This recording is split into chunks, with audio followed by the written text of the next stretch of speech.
طالبانو وویل موږ د افغان وژنې لاس نه اخلو او په روژه کې به جنګ ته لا زیات زور ورکړو. سلامونه ګرانو کتونکو، دا مطلب تر شریکېدو وړاندې زموږ چینل سبسکرایب کړئ. څو ورځې مخکې ولسمشر د لوی مشورتي جرګې پای کې له طالبانو د اوربند غوښتنه وکړه، خو طالبانو اوربند رد کړ او د خپل جنګ دوام باندې ټینګار وکړ. دا د نن بیا ولسمشر طالبانو ته ازارۍ کوي چې که زما لپاره د دې ملت لپاره جنګ نه پرېږدئ، خیر دی د روژې په خاطر جنګ بند کړئ. ولسمشر غني یو ځل بیا پر وسلوالو طالبانو غږ وکړ چې د روژې په خاطر دې سوله وکړي. هغه د روژې په مناسبت خپاره شوي ویډیوي پیغام کې ویلي د روژې مبارکه میاشت د سولې او پخلاینې میاشت ده. زه یو ځل بیا له طالبانو غواړم چې دې میاشتې ته درناوی وکړي او د افغانستان د خلکو سولې او پخلاینې غوښتنې ته چې د سولې مشورتي لوی جرګې په پریکړو کې په واضح ډول انعکاس وموند لبیک ووایي.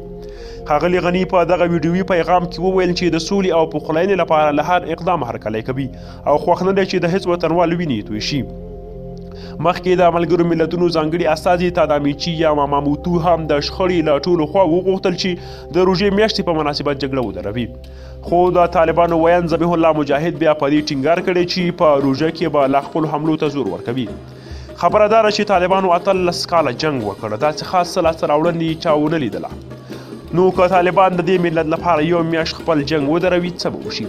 که داسې وشي د څومره کورنیو اخترونه به په غم نه شي؟ که طالبان دا یوه میاشت جنګ پرېږدي، ډېر هغه خلک به هم پرې شاباسي ووایي چې اوس ورته شپه ورځ له ډېر درد او غمه کنځل کوي. نو موږ هم په طالبانو غږ کوو چې د خدای لپاره په دې یوه میاشت کې افغانستان نشي فتح کولی، نو خیر دی د دې ملت لپاره دې میاشت کې له جنګونو لاس واخلئ، خپله به هم خوشحاله اختر ولرئ او د نورو اخترونه به هم نه په غم کوئ. ولسمشر سره د ځان غم نه دی، هغه په ارامه فضا کې ژوند کوي، خو بیا هم ولسمشر سره د خپلو هیوادوالو غم ده، د هغوی لپاره اندېښنه کوي او په همدې مناسبت ولسمشر اشرف غني د روژې په مناسبت د دې ترڅنګ چې طالبان یې سولې ته بللي، په خپلو امنیتي او دفاعي ځواکونو یې هم غږ کړی چې د خلکو د امنیت د ټینګښت لپاره دي هڅې زیاتې کړي. د افغانستان له امنیتي او دفاعي قواو غواړم چې په دې مبارکه میاشت کې د خلکو د امنیت ساتلو ته لا ډېر پام واړوي او خلکو ته تر اوسه دا زمینه برابره کړي چې خپل ژوند او خپل عبادات په بېغمه زړه وکړي. نو ملګرو ډېره زیاته مننه چې ویډیو مو راسره تر پای ولیدله. که خوښه شوي مو وي لایک یې کړئ او د لا ښایسته تازه او په زړه پورې معلوماتو لپاره مهرباني وکړئ زموږ چینل همدا اوس سبسکرایب کړئ او څنګ کې ورسره د بیل نښان ووهئ. تر بلې ویډیو د الله په امان.